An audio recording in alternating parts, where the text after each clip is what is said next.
شروع کرتا ہوں اللہ کے نام سے جو بڑا مہربان اور نہایت رحم کرنے والا ہے۔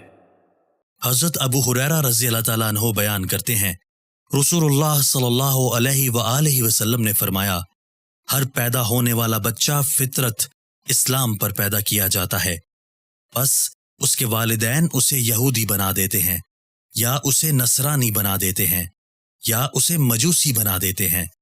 جیسے جانور صحیح سالم جانور کو جنم دیتا ہے، کیا تم اس میں کسی کا کان کٹا ہوا محسوس کرتے ہو؟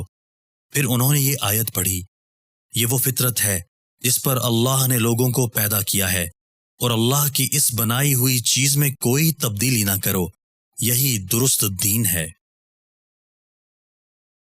حضرت عبادہ بن صامت رضی اللہ تعالیٰ عنہ بیان کرتے ہیں، میں نے رسول اللہ صلی اللہ علیہ وآلہ وسلم کو فرماتے ہوئے سنا، جو شخص گواہی دے کہ اللہ کے سوا کوئی معبود برحق نہیں اور محمد صلی اللہ علیہ وآلہ وسلم اللہ کے رسول ہیں، اللہ نے اس کو جہنم پر حرام کر دیا ہے۔